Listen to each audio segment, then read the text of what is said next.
Buenas tardes a todos y a todas. Bienvenidos a esta presentación del libro del compañero Joaquín López Valderrama, compañero y sobre todo amigo. Yo lo primero que os tengo que decir de Joaquín, es que a los amigos, es que es eso, ante todo un amigo. Una persona con la que he podido compartir vivencias y experiencias de todo tipo, ¿no? De dichas experiencias quisiera destacar un par de encuentros que tuvimos Joaquín y yo. Uno de ellos en Écija, en el Pub Liberty, una noche en la que entre algunas cervecitas pues reflexionamos sobre muchos temas, ¿verdad? Fijaos si reflexionamos sobre temas que cuando terminamos ya a una hora en la que había que recogerse, pues he de decir que mi amigo yo aquí esa noche durmió con la luz encendida, o sea que fijaos si dio la cosa de sí. Y yo no me acuerdo muy bien cómo acabé, pero bueno, el caso es que fue una noche muy entrañable. Y el segundo encuentro que quisiera destacaros se produjo en Sevilla. Me adentré en el barrio Trabajador, donde ahora vive Joaquín, el barrio de Bellavista.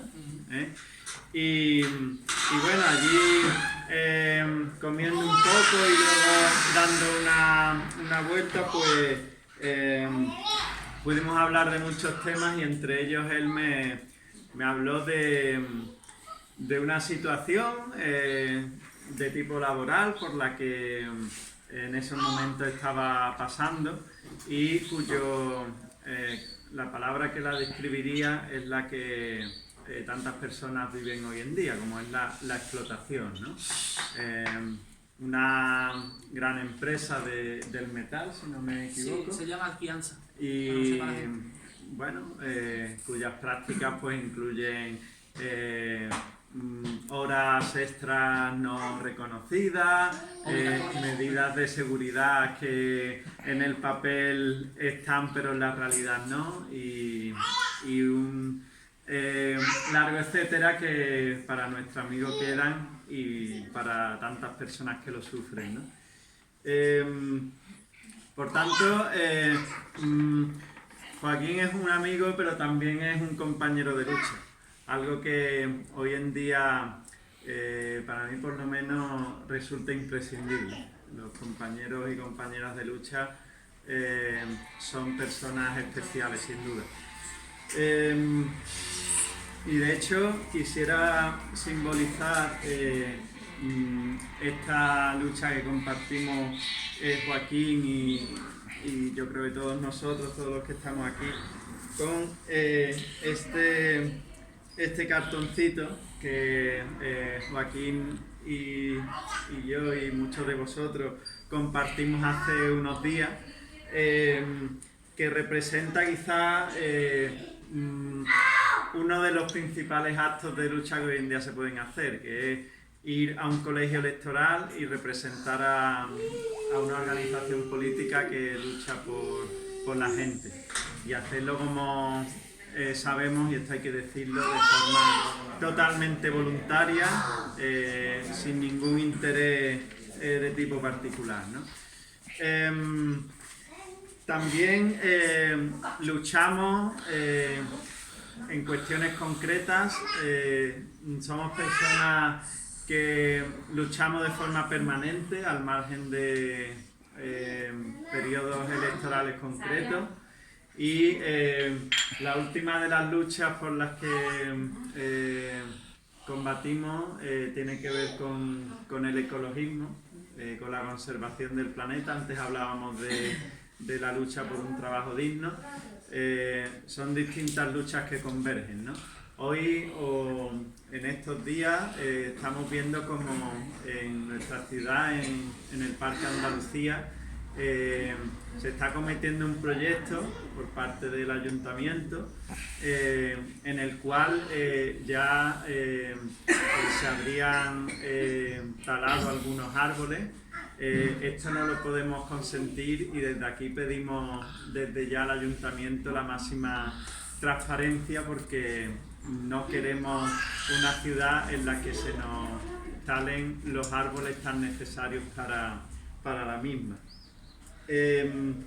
A nivel general, tras el ciclo electoral en el que, por el que hemos pasado, tenemos una disyuntiva. Podemos estar tristes o podemos estar expectantes ante la oportunidad que se nos presenta. ¿Cómo estamos, compañeros? ¿Compañeras?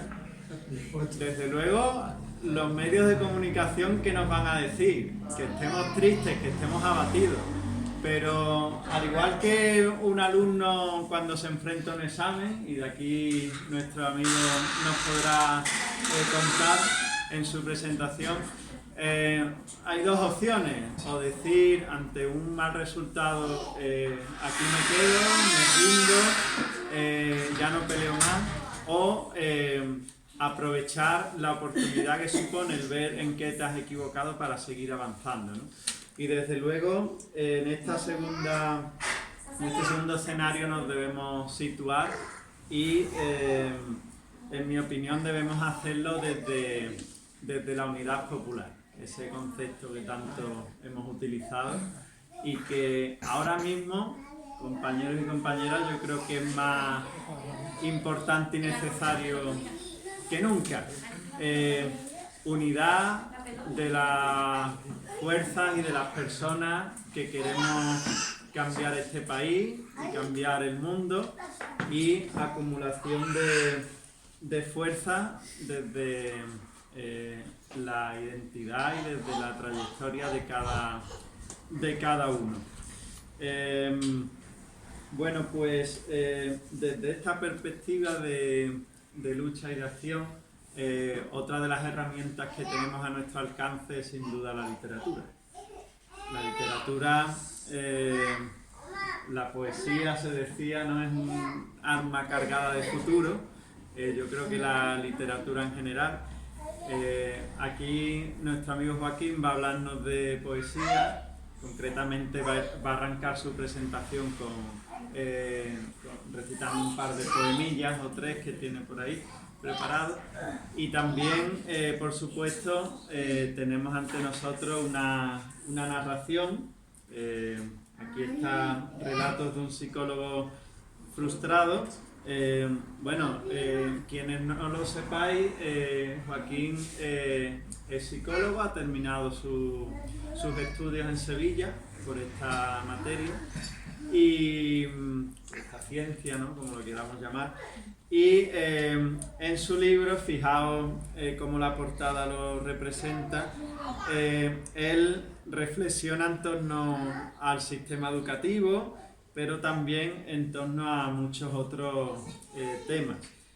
Temas como las relaciones laborales, de las cuales algo hemos hablado ya, los problemas mentales que se dan en nuestra sociedad y que él conoce mejor que nadie aquí.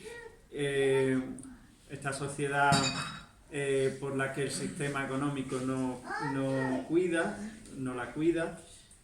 Temas como el amor y otros muchos, mezclados en una serie de relatos que sobre todo intentan fomentar nuestro pensamiento crítico. Ante todo, una apelación al pensamiento crítico, el cual nuestro sistema político y económico trata de dormirnos, ¿no? Como bien dice el también amigo y compañero Paul Aute, aquí en la contraportada. Bueno, pues sin mucho más que añadir, voy a daros paso aquí a Joaquín, a Joaquín, y por supuesto os animo a que leáis su libro, a que os lo llevéis. A partir de mañana vais a poder apuntaros en una lista que él va a gestionar para que podáis encargar vuestros libros y además para que él os lo pueda dedicar. Que nadie se vaya, por favor, sin tener esta ocasión de leer este libro tan interesante. Y sin más, Joaquín, tuya es la palabra.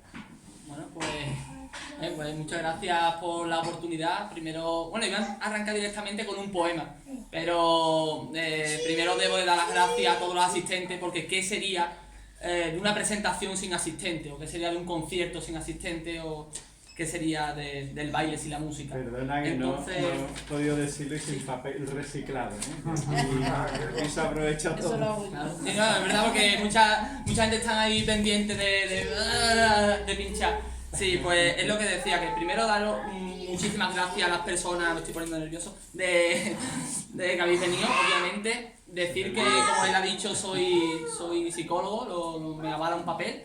Y bueno, a raíz de la portada, no sé si podéis verlo, esta portada la hice yo mismo, porque muchas editoriales, bueno, dos editoriales para ser concreto, empezaron a tantearme diciendo que bueno, que si tú ponías parte de dinero y nosotros también te sacamos el libro, pero tenía que ceder muchos derechos a partir del libro. Y dije que no, que yo me voy con Amazon y te dejaba todo gratis y yo hacía todo el proceso. Yo hice el proceso y hice la portada, donde podemos ver el título real de psicología mío, y además de tratar de bachillerato, que también es mío, original, vamos, esta foto está hecha por mí, está en mi mano, este es un cigarro mío, y el cenicero lo compré en los chinos, que también lo tenía ahí en casa, y es un poco como relevándome, no, ante el sistema sí, al fin y al cabo, como no puede fumar, y estoy fumando, y debajo del cenicero, donde cae toda la porquería, pues están los títulos, porque al fin y al cabo es como me sentía en ese momento de frustrado. De ahí el título, Relato de un psicólogo frustrado. Entonces, qué mejor de expresarme que con mi poesía, al fin y al cabo. Es como mejor me abro a las personas. Por supuesto. Es que me han dicho que haga las fotos yo, ¿vale? Has triunfado, amigo. Estupendo. Tiemblo más que el que vea, tiemblo más que el que la echa la foto, ¿sabes? No vea. Es que me han dicho, tú eres la fotógrafa hoy. Venga. Sí, pero esa la podía haber dejado para luego, Belén. Por ti. Y bueno, sin más dilaciones voy a recitar. Me voy a poner de pie porque estoy acostumbrado, porque bueno, también soy subcampeón de Sevilla de Poetry Slam, que es una red de campeonatos de poesía en vivo, donde se recita durante 3 minutos y van pasando de rondas diferentes poetas. El jurado siempre es el público y el público decide. Y quedé subcampeón, bueno, siempre he ido en cabeza, lo que pasa que, bueno, hubo una serie de problemas, me restaron una serie de puntos, no sé por qué realmente, pero bueno, al final ganó la persona que la organización quería, ganó primera, pero el segundo, en este caso yo, pues también me habilita a poder representar a Sevilla en el campeonato nacional, porque hace un campeonato nacional con personas de Madrid, de Barcelona, Salamanca, Málaga, Cádiz, Huelva, etcétera, Córdoba. Entonces intentaré dar lo mejor de sí a partir de aquí. Y entonces este es el último poema que yo hice, que yo escribí, y es el poema Perdedor, porque en verdad en todos los sitios, ¿no? En algunos periódicos de Sevilla, en el Escaparate de Poesía, que también es un pequeño periódico que se edita allí en Sevilla, pero de forma virtual, decía que era el poema Perdedor porque como consecuencia de él perdí el torneo, porque no me pasé a la final de Sevilla. Me quedé segundo y ya está, bueno, pues segundo.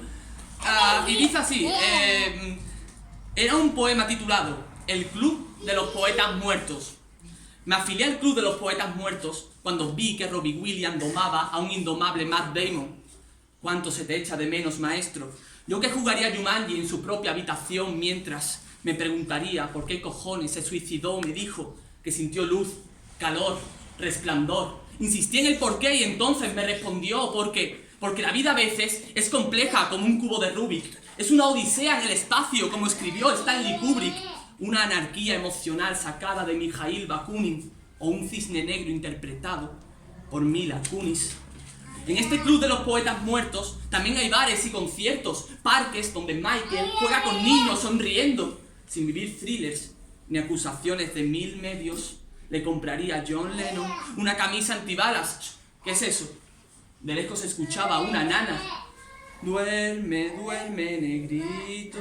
Pensé, debe ser Víctor Jara. Además, en este club todos son ventajas, pues tenemos al mejor médico. Se apellida Guevara, de nombre Ernesto. Recuerdo que vi curando a un hombre de apellido Flores que estaba riendo. Ya lo prometió en vida que no dudaría en volver a hacerlo. Debajo de su brazo tenía un libro, El Capital de Karl Marx. Me dijo que los libros aquí no se compran, sino que los dejan gratis en el parque, por lo que llamé a un taxi a todo gas. Iba dirigido por un tal Paul Walker. Llévame a alguna parte, a donde quiera usted. Entonces me llevó a una especie de pub cuyo letrero rezaba Cabaret. Y entonces entré y me encontré a Toulouse-Lautrec retratando a sus bailarinas de ballet. Todas ellas bailaban sincronizadas en fila y pude ver a un hombre que detrás de la barra se escondía. ¿Te ocurre algo, amigo? Su rostro derrochaba sabiduría. No, solo estoy esperando a que se una Bob Dylan. ¿Sabes, Fisher? Tenemos pendiente una gira. Con cara de incrédulo lo abracé y lo invité a un par de rondas. El barman era Bukowski y allí pasamos hora tras hora. Pi, pi, pi, pi, pi, pi, pi, pi, pi, pi, pi, pi. De repente desperté y estaba sudando como un cerdo. Intenté hacer memoria de lo último que me había dicho el Capitán Veneno, pero no lo recuerdo. Todo había sido un sueño.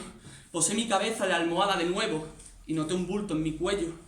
Debajo de ella había un escrito que me dejó sin aliento. Era un poema titulado El Club de los Poetas Muertos. Muchas gracias.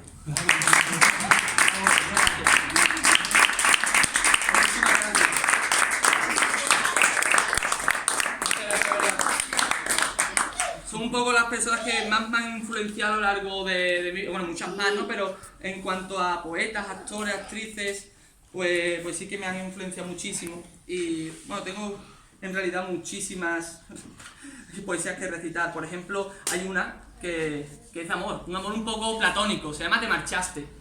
Te marchaste y la luz empezó a iluminar oscuridad, el parque donde... Perdón. Te marchaste. Tengo aquí. Te marchaste. Mira así. Te marchaste y la luz empezó a iluminar oscuridad, el parque donde antaño niños jugaban hoy se retorcía por la amarga soledad. Te fuiste y los pájaros volvieron a su nido cantando silencios y la primavera se escondió dejando paso al más gélido invierno. Incluso el tiempo dejó de contar las horas y los árboles cansados se sacudían despojándose de sus mustias hojas. No estás y el sol ante tu ausencia se cobijó bajo la luna, como un niño se protege tras una madre o como un rico que esconde sus miedos en trajes y fortuna. Y la luna se cansó de girar y entonces el mar se hizo desierto y el mal se convirtió en bien y los gritos mutaron a silencios. Te marchaste y el caracol empezó a correr deprisa, las panteras lentas y el fuego menguó a chispa. Te fuiste y bondad perdió la batalla contra envidia, Cupido se suicidó desengañado del amor y de la vida y las paredes, hartas de escuchar, empezaron a murmurar los trapos sucios de cada familia. El elefante perdió la memoria, al igual que su fuerza la hormiga. El marciano se hizo terrestre y el optimista le dio la razón al suicida. Te esfumaste y las almohadas quedaron mudas, vacías, las conciencias sucias y abierta la herida. Porque, ¿de qué sirve un corazón sin sangre? ¿De qué sirve el arte sin poesía? ¿De qué sirve enamorarse? ¿Para ser feliz dirían? ¿De qué sirve odiarse si esto dura 3 días? ¿O de qué sirve el baile si carece de melodía? ¿De qué sirven todas estas palabras si no hay personas que las perciban? ¿De qué sirve todo si todo es mentira? Porque desde que no estás inspiración, todo se ha convertido en utopías. Muchas gracias.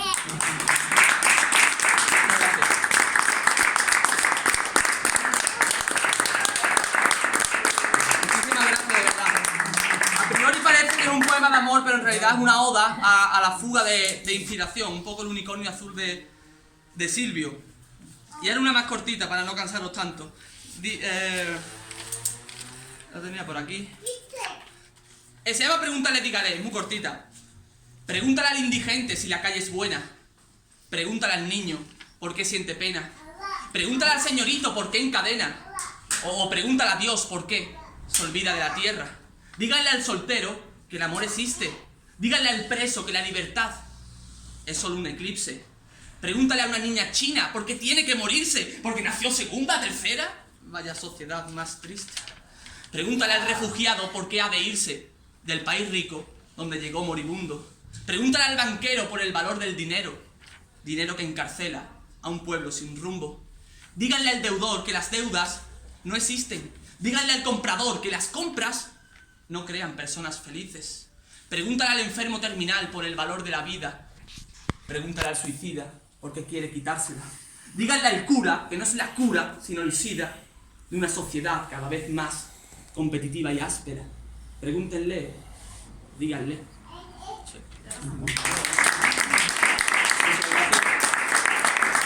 Muchas gracias. Y muchas gracias, de verdad. He hecho este pequeño popurrí de poesías que en realidad se alejan mucho de lo que es la poesía clásica, por así decirlo. Una poesía más vital, más orgánica, por así decirlo. Y bueno, pues os voy a hablar un poco de mi libro. Lo dicho, el título Relato de un psicólogo frustrado, tal y como he explicado anteriormente, es por la frustración que sentía, bueno, y que ahora siento incluso más, ¿no? Porque pasados 2 años veo que la cosa poco ha avanzado, lamentablemente. Entonces, quiero leer un trozo que me dedicó Paul Auter, que es el compañero que ha escrito la contraportada, que dice que desde que nacemos, nuestros padres nos narran cuentos para irnos a la cama. Luego, en la escuela, siguen adormeciendo nuestro espíritu crítico. Por último, la televisión y los medios de comunicación intentan rematar dicha faena, hasta que descubrimos narraciones y cuentos que nos despiertan. Desde su propio nivel experiencial de vida, Joaquín se acerca al realismo mágico de manera muy sui generis. Sus personajes, como esperpentos de Valle Inclán, son la mirada a nuestra sociedad española desde una óptica crítica de este joven talentoso, psicólogo, rapero y escritor. Acción, drama, melancolía, humor y sobre todo mucha humanidad es lo que podréis encontrar en estos relatos que con total seguridad nos dejarán indiferentes. La sátira y la transgresión se unen en un guateque donde bailan alrededor de una hoguera alimentada por los personajes más esperpénticos que habréis conocido. Autetrova. Esto es lo que, cuando él leyó el libro, es lo que él sintió para escribirlo. En total son 11 relatos, de los cuales son personas que han pasado por mi vida. Son relatos muy cortitos. Algunos que es verdad que han sido míos, ¿no? Con un alter ego, obviamente, utilizo, pero la mayoría de ellos pues también son medio ficción, medio realidad, por así decirlo. Deformo a las personas que me he ido encontrando para no ponerlas nombre, apellido y todo como era, pero sí que son personas que han pasado por mi vida, personas desempleadas, personas con muchos problemas mentales, problemas sociales, incluso yo mismo cuando tenía ese tipo de problemas también me he autoescrito en el libro, y todo surgió hace 2 años y medio. Hace 2 años y medio a mí me dio un ataque de ansiedad, es el único que me ha dado y voy a tocar madera. Y lo pasé fatal, mira que soy psicólogo y sabía lo que era eso, pero no lo sentí en mis carnes, hasta que no lo sentí en mis carnes yo no sabía que era un ataque de ansiedad. Lo pasé tan mal que es que me daba pánico que se repitiera. Y ese pánico hizo que me empezara ya que no podía, no ir a muchos sitios, pero sí que me daba cosas. Digo, hostia, es que me puede dar otro de esto, ¿no? Es verdad que se coge ese miedo. Entonces, para afrontar ese miedo, ¿qué forma más interesante que viajar de forma inmóvil, que es escribiendo? Entonces empecé a escribir relatos de muchos ámbitos, ya digo, de todo, y muchos de ellos muy de literatura, se dice ácida, ¿no? Que va a la persona, va directamente sin tapujos, sin nada. No tiene mucho que ver con la poesía que hago. La poesía sí es verdad que tiene mucha más floritura, mucha más tono emocional que el libro, pero sí que es verdad que hay un par de relatos que me emocionan mucho, que uno de ellos era de una compañera de trabajo de mi hermana, no de mí, que está aquí, sino de mi hermana Gema, que era una persona súper explotada, que estaba trabajando en una casa durante 24 horas, porque ahora a las personas que trabajan 24 horas las llaman internas, lamentablemente. Entonces, y eso es legal hoy día. Y esa persona estaba súper explotada. Y ella me contó, mi hermana, ese relato de esa mujer. Además era una mujer mayor, venía de Perú, creo que era, de Colombia, no lo recuerdo bien. Y la tenían ahí súper explotada. Y de ahí nació uno de mis mejores relatos, desde mi punto de vista, obviamente, que se llama Dios no ha contestado. Creo que es uno de los más largos también que hay. Y habla de esa explotación. Eso está basado en hechos reales, por ejemplo. Ese, por ejemplo, sí que es 100%, vamos, prácticamente. Y eran 15 relatos, he dicho 11, no me sé ni los relatos que tiene mi libro. Y otro también muy bueno, que es de una persona con diferentes problemas, es de Crónicas de una separación anunciada, haciendo referencia a Crónicas de una muerte anunciada de García Márquez. Si quería hacer alguna pregunta, yo es que solo hablando me aburro, ¿sabes? No sé, decirme algo, no sé, preguntarme algo, o recito algo, decirme algo. ¿Qué queréis decirme? Preguntad algo, seguro tenéis preguntas. Sí, ¿es tu primer libro? Sí, pero no va a ser el último.